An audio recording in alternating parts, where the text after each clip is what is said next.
Señor Nottebohm, yo creo que en la cultura occidental hemos hecho lo imposible por tratar de sacar a la muerte de nuestras vidas. ¿Verdad? La hemos alejado y por eso que cuando llega se transforma en algo terrible, espantoso, inaceptable. Y sin embargo usted de una manera muy sutil reinstala el tema de la muerte a través de esta obra, Tumbas de Poetas y Pensadores. ¿Por qué? Bueno, me ha pasado de cierta manera. Estuve una vez en París para ver la tumba de Proust. He escrito un artículo. Mi mujer es fotógrafa. Y después hemos visitado otros. Cuando yo estoy en una ciudad a donde no importa, por ejemplo, estuvimos en Samoa, me han dicho allá arriba en la montaña hay la tumba de Robert Louis Stevenson. Hemos hecho el viaje, un poco duro porque mucho calor y selva. Y después de unos años hemos dicho, tenemos casi el comienzo de una colección. Y después ha venido la idea de perseguir y de visitar las tumbas de los poetas que amo, con quienes yo siento una cierta relación. Por ejemplo, Auden, el poeta, pero Vallejo, en París. Y después he visto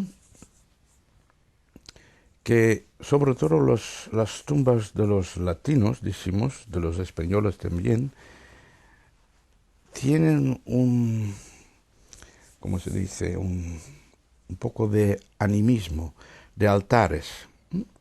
Por ejemplo, sobre la tumba de Sarta había nada, pero sobre la tumba de Vallejo había muchos objetos, cartas, lápices, perfume, eh, ¿cómo se llama? Guantas. Y para mí quiere decir que la relación que sus lectores, porque, ¿cómo se llama?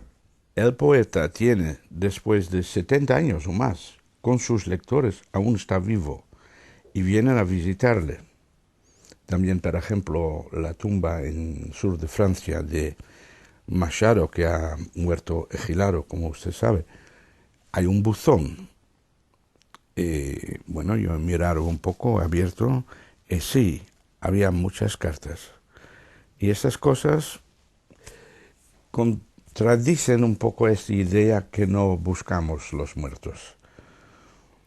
O sea, dice usted que de una u otra manera estamos siempre acudiendo a ellos. Más en el sur que en el norte, pero por ejemplo también la tumba de Joyce en Zúrich. También hay signos que los creyentes, decimos, que no son creyentes, vienen a hacer algo. ¿Qué vienen a hacer? Mm, mm, Meditando un poco sobre lo que era Joyce para ellos en su vida, porque saben que Joyce no está, ¿no? Está solamente sus restos y su tumba. ¿Por qué vienen? Y vienen tanto. Está bien, usted señala una razón del acudir a las tumbas de estos pensadores y poetas, una cierta comunión entre los lectores y el autor. Pero no hay también otra razón, y esa razón podría ser, por ejemplo, y tiene usted toda la razón, ¿no? Estos, los guantes, juguetes, en fin, la gente acostumbra mucho eso, y no solo con los famosos, sino con otros. No es la esperanza, no es la ilusión, el convencimiento en una vida más allá, de que no puede ser que todo se termine acá. Bueno, como dicen los franceses, arrière-pensée, yo no sé cómo decirlo en castellano, pero no lo creo, no lo creo. Para cierta gente, sin duda, pero un lector de Joyce cree en una vida después, no lo sé. Y de Proust tampoco. Pero hay los libros están, ¿no? Y perduran. Y perduran y por eso la única cosa que un lector puede hacer aparte de pensar y de escribir algo en su diario, es de un signo, decimos, exterior, de estar en la vecindad del poeta. Así es que usted cree que, a propósito de poetas, que una de las razones por las cuales la gente no acude masivamente a la poesía es porque la obligaron a leer poesía desde chiquitos. Bueno, eso es posible. Eh, Hay teorías sobre esto que de no forzar la gente joven de leer y que esto ayudaría haciéndolos leer después, pero no lo creo tampoco. Yo creo que normalmente la gente no lee poesía y que cada manera de descubrir que la poesía podría ser algo para alguien es la enseñanza. Pero no esta enseñanza de los clásicos forzados. eh, yo no sé. Por ejemplo, yo estuve en escuelas de monasterio, ¿no? De gimnasios. Y en mi obra es muy significativa las relaciones que tengo con los clásicos. En estos días, yo no creo que amaba tanto a ellos, pero la semilla viene de estos días. Ahora, a propósito también de la poesía, usted dice que el lenguaje a veces, porque a mucha gente le cuesta leer poesía, ¿no? Hay poesía sencilla, pero hay otra que no lo es tanto. Pero usted dice, bueno, pero es que el lenguaje a veces tiene que ser oscuro y tiene que ser misterioso para poder sobrevivir. Bueno, hay muchas razones. Primeramente para el idioma, para la lengua, que la poesía se atreve a andar en territorios a donde nadie estuvo antes. Esto ya es importante para tener vivo un idioma. Oscuridad en sí no quiere decir mucho. Eliot, el gran poeta, ¿no? Nobel, ha dicho que de vez en cuando había escrito un poema y no lo comprendí. Bueno, no comprendía. Mm, Estas son cosas difíciles en otro idioma. Para decirle bien, es que cuando yo leo algo que no inmediatamente comprendo, hay el sonido, hay las imágenes, hay el color de lengua, hay aliteraciones, ya hay mucho. Mucho, Independientemente del significado en sí. sí, bueno, tenemos costumbre de comprender todo, ¿no? Leyendo el diario se comprende.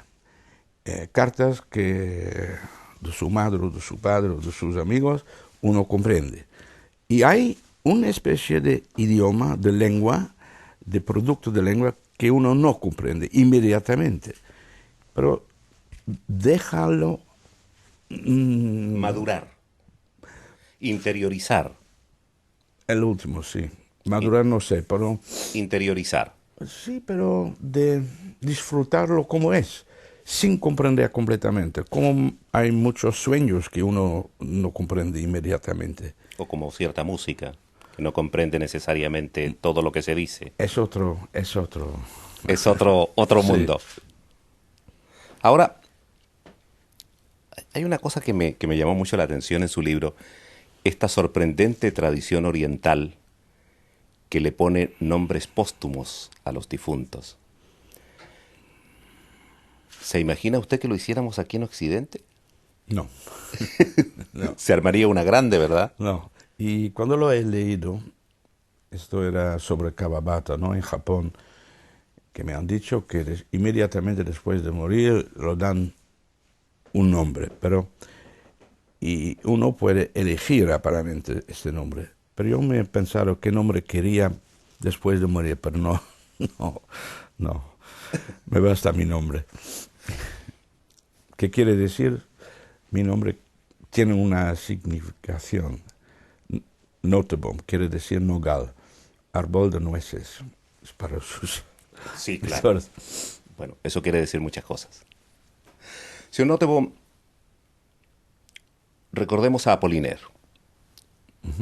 Él le grita a su médico: doctor, sálveme, sálveme, yo quiero vivir. Pero la gente reacciona de manera muy distinta frente a la muerte, ¿verdad? Hay otros que se resignan, pero hay algunos como este, que es un caso trágico, que tiene unos deseos inmensos de seguir viviendo. ¿Cómo se aproxima usted a este tema de la muerte, de la Bueno, resignación o la rebeldía frente a la muerte? a mi edad uno conoce muchos que ya han muerto.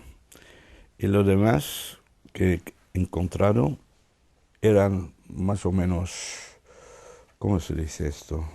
Reconciliados con la idea. Tengo en este momento algunos amigos que saben que deben morir. Es trágico, pero lo demás lo toma con dignidad y con, bueno, Pero Apollinaire era mucho más joven. Y yo creo que cuando la gente es joven no quiere morir, ¿no? Cuando uno es viejo ya sabe que debe morir, no hay remedio. En todo lado el médico no ha podido ayudar a pobre Apollinaire. Pero la pregunta era legítimo, seguro. A propósito de los amigos, usted acaba de escribir unas honras fúnebres a el famoso escritor belga Hugo Claus, y quisiera hacerle varias consultas sobre ella. Lo primero que me ha llamado la atención es esta admiración por el otro. En un mundo en el cual se dice, y estoy hablando de los que estamos fuera del mundo literario, Sí. que el mundo literario es un mundo difícil, un mundo lleno de envidias, de mezquindades, de intereses propios de cada uno querer brillar, ¿verdad? Usted Eso, debe saberlo mejor que yo. bueno, pero si uno se mezcla en ello, yo no sé. En todo lado, para mí era fácil de admirar a Klaus porque era un maestro. Y lo que me da pena es que este oración fúnebre que he hecho ha sido traducido en unos idiomas.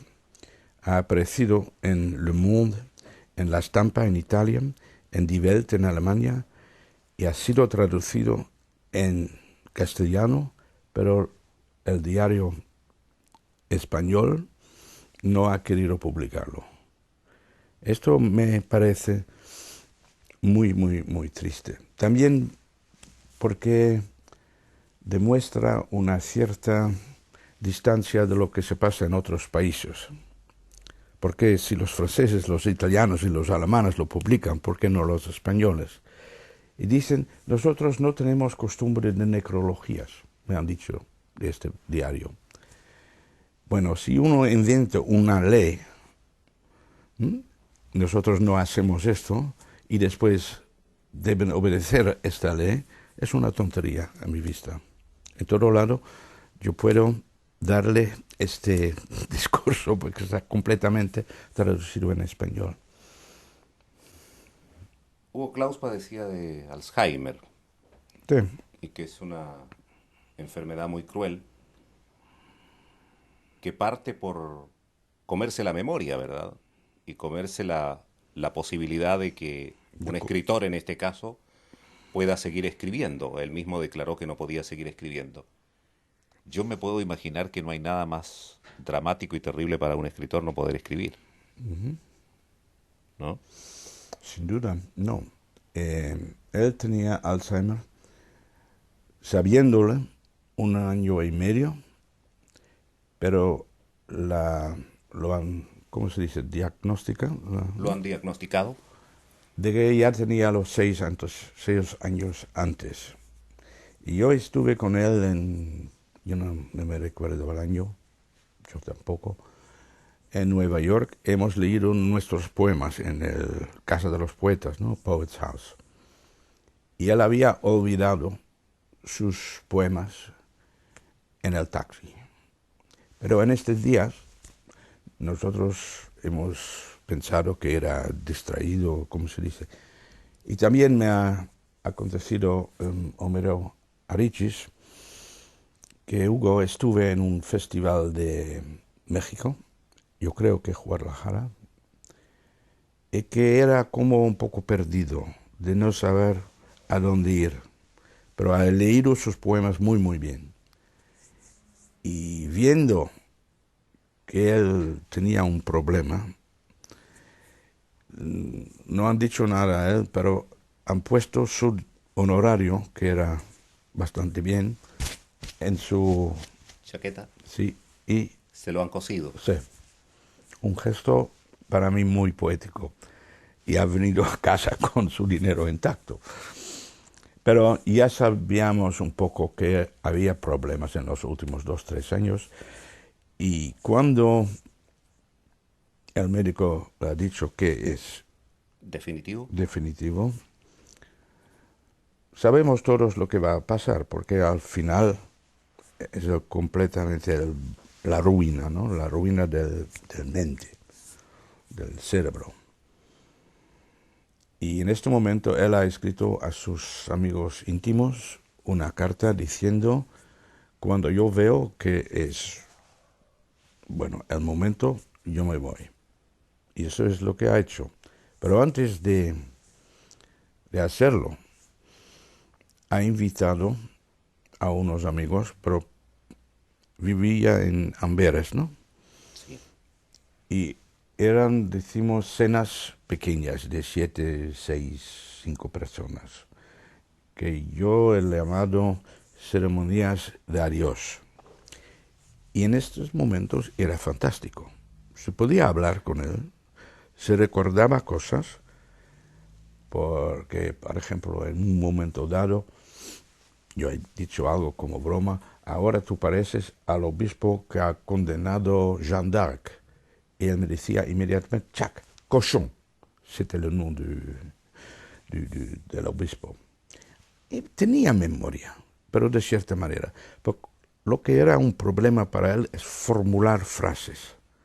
Y no podía más escribir. Además, había visto en los últimos años que en otro gran escritor holandés que vivía en Bélgica tenía Alzheimer y se ha dejado... Morir.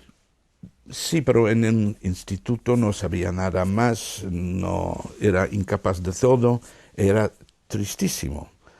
Y para, decimos, un tipo como Klaus, eso sería absolutamente inaceptable.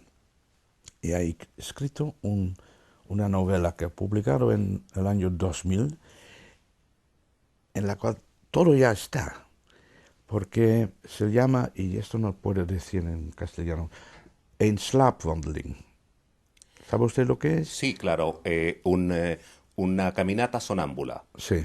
Un sonámbulo. Y esta novela es de 70 páginas, es increíble porque ha sabido todo. Es Él. una premonición. Sí, bueno, más que esto, una conciencia, ¿cómo se dice? Él ha Adivinar el sabido. futuro, sí. Sí, pero para escribir la, la confusión que, por ejemplo, existe que uno quiere decir el palabra tal y diciendo otro, aún hay que ser maestro. ¿Comprende lo que quiero decir? Absolutamente. ¿Eh? Para construir decimos Alzheimer, antes de totalmente tenerlo, hay que aún tener El arte para poder hacerlo. Sí, exacto. Y esto lo ha hecho. Y la despedida era trágico sin tragedia. Él era sonriente, hemos bebido champán y vino, tenía muy buen humor y pero no hemos hablado de esto. Nos hemos mirado, nos hemos tocado, pero esto era. Y el día antes de su muerte me ha llamado otra vez y hemos hablado un rato. Era más difícil porque sin verlo era mucho más difícil. Y pues en Bélgica, nosotros en Holanda tenemos la reputación, ¿no?, que eutanasia aquí es fácil, que no lo es, porque aquí hay muchas condiciones. En Bélgica menos, hay menos. En Bélgica han puesto que si tú pienses que la sufranza, que no es física, pero también psíquica, es insoportable, puedes pedir. Y es lo que ha hecho. Efectivamente, usted tiene razón. Aquí hay muchas reglas muy precisas y no es tan fácil como la gente cree fuera de este país. Después que tenemos las reglas, está mucho más difícil. Y Klaus, de lo que tenía aquí, no habría obtenido la permisión. ¿Y usted qué piensa de la eutanasia? Bueno, yo... bueno, para mí es lógico. Y cuando uno... Yo he visto sufrir a mucha gente. De tal manera que la gente se merece una muerte con dignidad, ¿verdad? Eso es lo Por que usted ejemplo, ha esta dicho. mujer en Francia, ¿no? Sí, Son cosas crueles. Y bueno, lo que he dicho en mi discurso, porque el cardenal de Bélgica ha dicho algo, ¿no? Que era de cierta manera un amigo de Klaus, porque yo he visto una foto del cardenal con Klaus en su mesa para comer en una cena en Provenza. No, yo he dicho que ellos que quieren que alguien queda en este infierno terrestre prometiéndole un cielo días, ¿cómo se dice? Paradisíaco, ¿cómo se dice? sí, días paradisíacos. Eso es una mentira. Es una mentira. Y yo no comprendo finalmente esto. Señor Nautebaum, demos vuelta a la página, pasemos al día de todas las almas. Usted hace aquí y allá en el libro algunas referencias a los medios de comunicación y yo quisiera preguntarle sobre eso. Por ejemplo, dice, las noticias nos distancian más que acercarnos. Ya no vemos las desgracias como algo nuestro, a lo sumo como símbolo de dolor, pero no un dolor que forma parte de nosotros. El espectáculo de esos hechos es precisamente la coraza que nos aparta de ellos. Es decir, No solo yo. no, no solo No. usted, no, por supuesto, no, no, no. No, Se pero lo quiero confesar. nunca hay que confundir lo que dice. En este caso es una mujer Así es, rusa que vive en Berlín, así que es. ha visto muchos sufrimientos en la guerra mundial. Es que nunca hay que confundir. Que en este caso lo creo también, es otra cosa. Pero no. Decimos, cada día yo empiezo con la BBC World Service. Es un catástrofe después del otro. 1, 2, 3, 4, 5. Después se puede contar cuántos muertos, ¿no? Pero esto no quiere decir que yo lo sé después. Pero en imagen aún es peor, ¿no?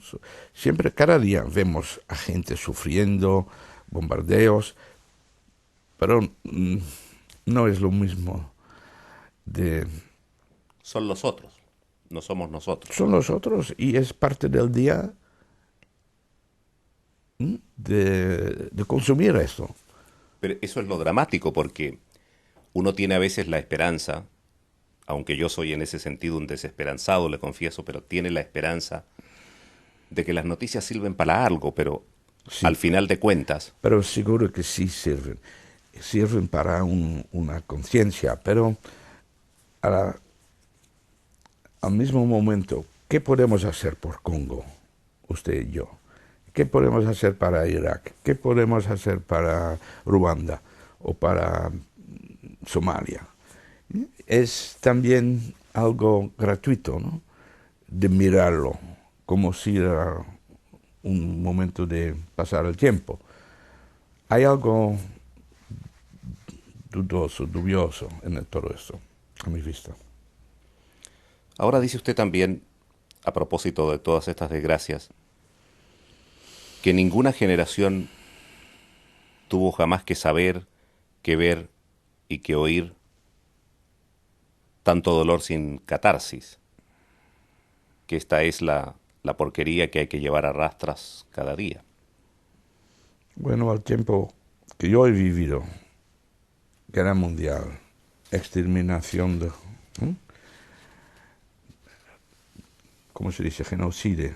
El genocidio, sí. Y después Guerra Fría. Y después... Eso ha sido el siglo XX un siglo muy, muy cruel. Pero eso yo lo traía a colación porque también en este libro usted se pregunta qué pasa con esta juventud, ¿no? Que es una juventud que tiene un presente muy complicado y que se interesa por muy pocas cosas. Este Bueno, es el mundo que le hemos dado, ¿no? no sé. Y no soy sociólogo, he escrito una novela, ¿eh?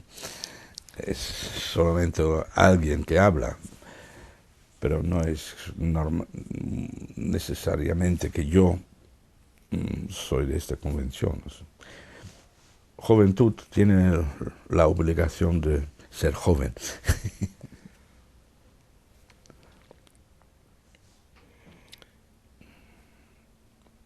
También, a propósito de Alemania, pero yo, no, yo lo quiero generalizar a todos los pueblos, ¿no? Hay una imagen allí, en su libro, de alguien que dice, algunos se preguntan si había un fatídico rasgo característico en el alma de su pueblo que en cualquier instante puede resurgir de nuevo. ¿Y qué es lo que le quiero decir? No solo de Alemania, estoy pensando en otros pueblos. Si por alguna razón que no conocemos, están condenados a seguir repitiendo a lo largo de su historia los mismos errores. Bueno, otra vez, esto no digo yo, No, efectivamente no. y no lo creo también, porque, por ejemplo, yo estuve en Estados Unidos en los años 50, Ujú. y yo he vivido aún que viajando en bus, que los negros debían sentarse atrás, y que cuando parábamos había dos servicios, para blancos y para negros. Todo esto ha completamente desaparecido.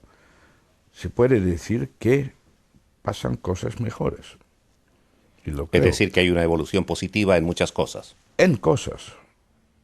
Yo no digo en muchas cosas, pero no. Y también, pero por ejemplo, en América Latina hay mucha, ¿cómo se dice?, desigualdad, ¿no? Creo que es un poco mejor ahora, pero no mucho. Siempre hay yo viajaron el año pasado, el año antes en Argentina, Bolivia. Yo estuve en Bolivia en 68 y yo estuve en Bolivia hay 2, 3 años. Ha cambiado mucho, pero básicamente no ha cambiado de manera que ciertos bolivianos habían querido. A lo largo de esta conversación que hemos tenido, usted ha dicho con razón, mire, yo soy un escritor, no soy un sociólogo, digo algunas cosas, están puestas en la boca de otras personas también. Esto me lleva a consultarle lo siguiente. Usted sabe que en América Latina casi todos los escritores, no digo todos, pero casi todos, están involucrados directamente en el debate político y social de sus países, ¿verdad? Ya sea al centro, a la derecha o a la izquierda, no es lo más relevante en este caso para preguntarle. ¿Eso se ha terminado en Europa? Bueno, hemos visto muchas cosas. Por ejemplo, cuando yo estuve en Irán, que no es Europa, y yo era con una mujer, ¿cómo se dice? Kwamen naar, hemos venido hasta en la ciudad sacral de Qom, Ya hemos llegado hasta la ciudad de Home. Ya. sí, demasiado próximo a la mezquita y han venido unos mulas que nos han, ¿cómo se dice? Escupido. Sí. Y de repente había comprendido, por eso, que nosotros aquí, los iluminados, habíamos pensado que la revolución en Irán sería de los intelectuales contra el Shah. Y en este momento he comprendido que no serían los intelectuales que habían, por ejemplo, aquí ocupado la embajada de Irán, pero serían los ortodoxos, los fundamentalistas. En este momento la palabra no existía. En este momento, al mismo momento, Foucault, intelectual francés, Así es. era el líder de las demostraciones pro-Khomeini en Francia. Estos errores han dado una cierta confianza en la fuerza de los intelectuales. Han jugado un papel en Francia mucho más importante. Usted se recuerde que De Gaulle ha dicho, cuando Sartre había hecho yo no sé qué demostración, que un gobierno francés no ¿cómo se dice? Arrestieren ¿No arresta? a un Voltaire. Este papel de los intelectuales franceses ha sido muy importante, es mucho menos ahora. Ahora tenemos todos Internet, podemos dar y dan todas sus opiniones. Antes no. Yo no me recuerdo que hay 30 años, por ejemplo, cada vez que yo oigo a la BBC que ellos piden sus auditores de reagir, Reaccionar, sí. Sí,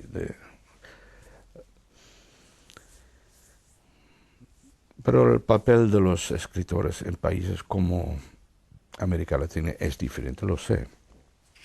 Porque las necesidades son distintas Pero también. yo no sé si ha ayudado mucho